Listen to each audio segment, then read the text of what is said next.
Fascist সরকারের সময় সংসদের কথা বলতে পারেননি, মামলা হয়ে গেছে। কি বলেন? বক্তাকে স্টেজ থেকে অপমানিত করে নামিয়ে দিয়েছে, ঠিক কিনা?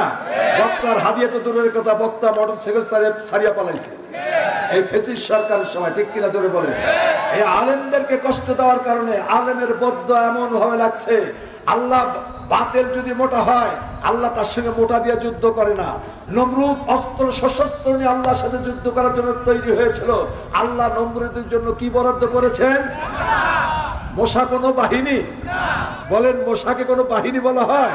কিন্তু আল্লাহ মশা বাহিনী নমরুদের জন্য করেছেন। ফেরাউন গর্ব করেছিল এই নীল নদের পানি আমার হুকুমে জোয়ার আর ভাটা হয়, অহংকার করেছিল। পানি কিন্তু ওই ফেরাউনের কথায় জোয়ার হয় না, নদীতে নীল দরিয়া ভাটাও হয় না। আল্লাহর হুকুমে জোয়ার হয়, আল্লাহর হুকুমে ভাটা হয়। কিন্তু ফেরাউন বলতো আমার হুকুমে জোয়ার হয়, আমার হুকুমে ভাটা হয়। আল্লাহ বলেন তুমি ওই নদীতে তোমাকে ডুবায়া মারবো, ঠিক কিনা? হ্যাঁ, 41 সালের স্বপ্ন দেখেছে। 41 সালের স্বপ্ন মানুষের কাছে বলতেছিল, আল্লাহ পছন্দ করে নাই তার এই স্বপ্নটা, এই জন্য 24 সালে দেশ থেকে বিতাড়িত করে দিয়েছে, ঠিক কিনা?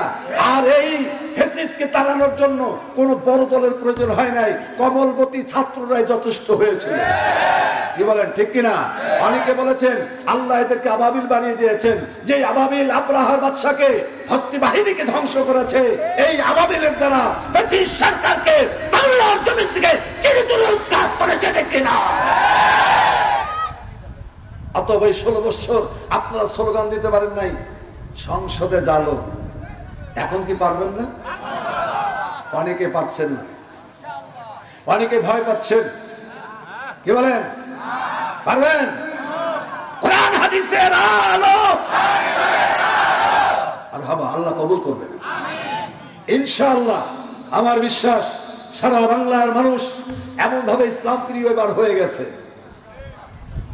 কারণ আল্লাহ রসুল যখন রমজান ফরজ হয়েছিল, রমজান যে বছর ফরজ হয়েছিল, উনি সাহাবাদেরকে তারাবির নামাজ শুরু করেছিলেন। তারাবির নামাজ 3 দিন জামাতে পড়েছেন। পরক্ষণে উনি জামাত ছেড়ে দিয়ে বলছে তোমরা একা একই পড়ো, কোনো জামাত হবে না। আল্লাহ রসুলের হায়াতে জামাত পড়েন নেই তারাবির নামাজ। আবু বকর, ওমর, উসমান, আলী সাহাবারা, জলিল কদর সাহাবারা জিজ্ঞেস করলেন ইয়া রাসূলুল্লাহ, জামাতটাই তো মজা লাগতেছিল, জামাতের সঙ্গে আমাদের তারাবির খুব সুস্বাদু ছিল, আপনি কেন জামাতটা বন্ধ করে দিলেন? আল্লাহ রসুল বললেন আমার ভয় হচ্ছিল, তোমাদের নামাজের আগ্রহ দেখে আমার ভয় হচ্ছিল আল্লাহ তারাবির নামাজ ফরজ করে দেয় কিনা।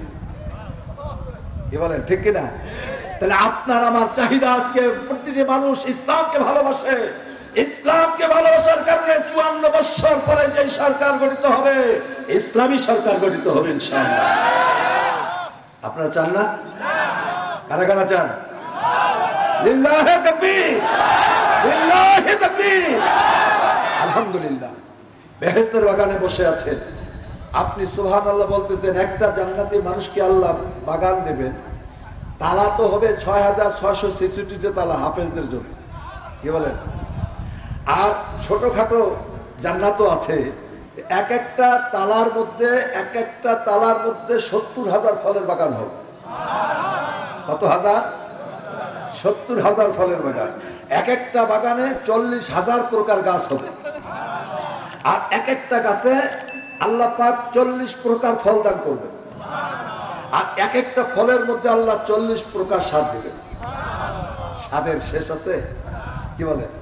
দুনিয়ায় আপনার আমার স্বাদ নেয় কে? জিহ্বা।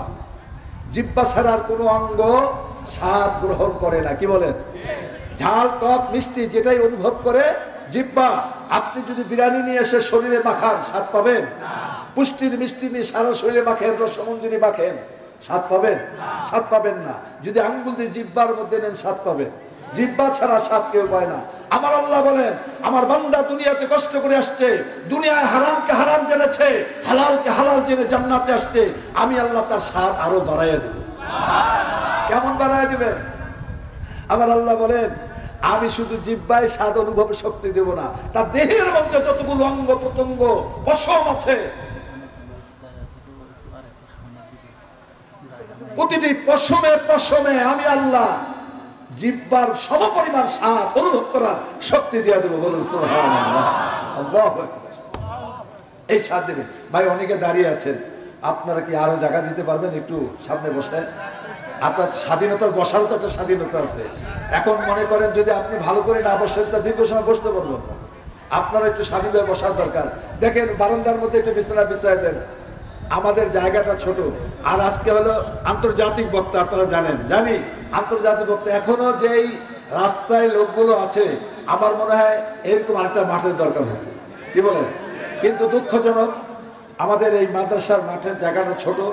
এই জন্য আমার যে ভাইরা দাঁড়িয়ে আছেন, আশেপাশে একটু জায়গা নিজেরাই করে বসে যান, আর পিছনে বসার জায়গা আছে, বসে যান। এই হয়তো অল্প সময়ের মধ্যে আমাদের প্রধান আকর্ষণ, প্রধান বক্তা চলে আসবে। খুব মজা পাবেন, স্বাদ পাবেন।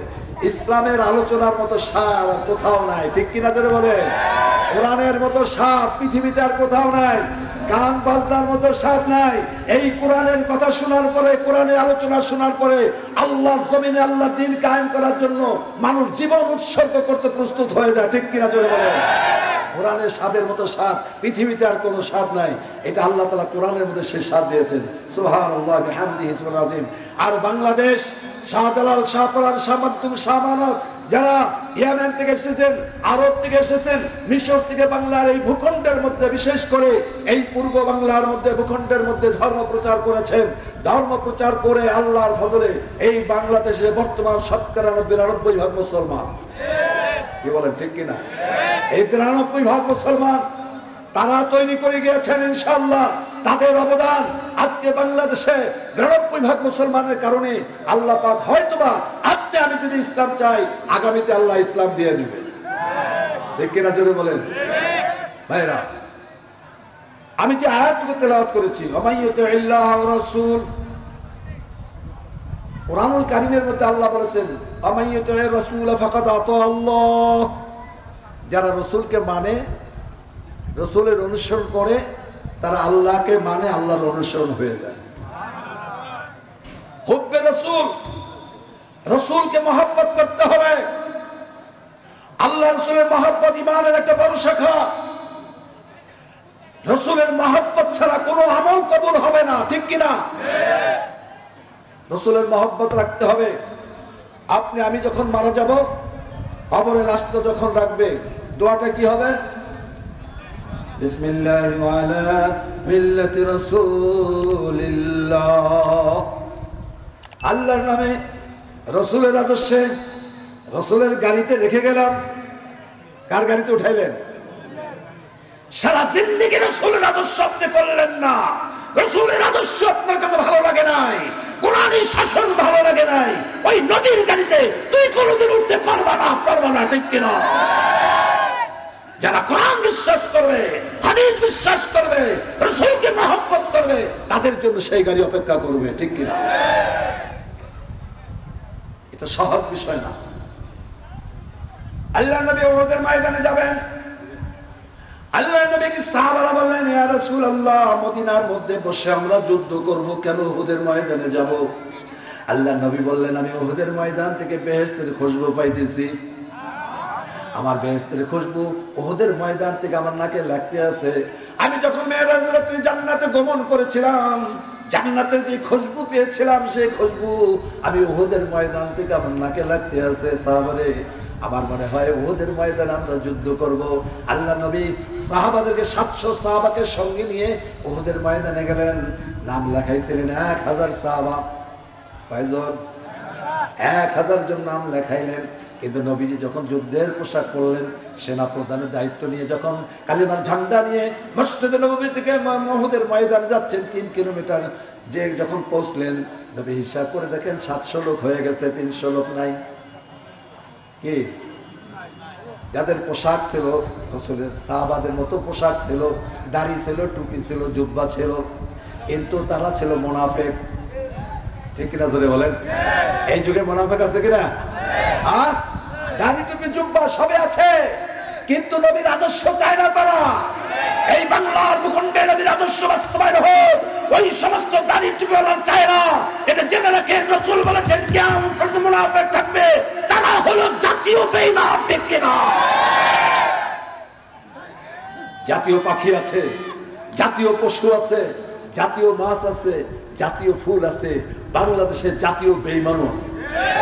কথা বলেন ঠিক কিনা? খালি লিবাস হলে হবে না, অন্তরটা রাসূলের মহব্বত থাকতে হবে। আল্লাহ নবী বললেন, সাহাবাদের ময়দানে চলো। আমি যখন মেরাজ রাত্রি গিয়েছিলাম, জান্নাতে প্রবেশ করেছিলাম, জান্নাতের খুশবু আমার নাকে এখনো লেগে আছে। ওই খুশবুটা আমি উহুদের ময়দান থেকে পাচ্ছি। বলুন সুবহানাল্লাহ। এবং 700 সাহাবা নিয়ে উহুদের ময়দানে গেলেন। যুদ্ধ শুরু হয়ে গেল। মদিনার গলির মধ্যে আওয়াজ আসলো, উতিলা মুহাম্মদ, মুহাম্মদ শহীদ হয়ে গেছে, মুহাম্মদ শহীদ হয়ে গেছে। মদিনায় বিভিন্ন দেশ থেকে মানুষ বসবাস করতে শুরু করলো। বিভিন্ন দেশ থেকে সে মদিনায় এসে বসবাস করতেছিল। কেন? রাসূলের আদর্শ, রাসূলের শাসন তাদের পছন্দ হয়েছিল।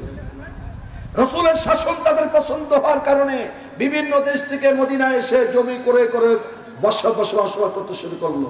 তার মধ্যে একজন কাফের ছিল, সে রাসূলকে মহব্বত করত ব্যক্তিগতভাবে। তার কানে আওয়াজটা গেল, কুতিলা মুহাম্মদ। আল্লাহ নবী উহুদের ময়দানে শহীদ হয়ে গেলেন। ওই কাফের রাসূলের মহব্বত সহ্য করতে পারে নাই। মহব্বতকে দিলের মধ্যে নিয়ে বিবিরে বলতে, এখন বিবি, আমার বন্ধু উহুদের ময়দানে শহীদ হয়ে গেছে, আমি আমার বন্ধুর রক্তের বদলা নেওয়ার জন্য উহুদের ময়দানে যাব, তুমি আমার বিদায় দাও, তরবারিটা আমার হাতে দিয়ে দাও, আমি উহুদের ময়দানে গিয়ে আমার বন্ধুর রক্তের বদলা নেব। বলুন সুবহানাল্লাহ। আফসোস, এখনো বাংলাদেশে কিছু নাস্তিকরা আছে, কিছু নাস্তিক এখনো আছে যারা এখনো কোরআনের বিরুদ্ধে কথা বলে, নবীর বিরুদ্ধে কথা বলে। ঠিক কিনা জোরে বলেন?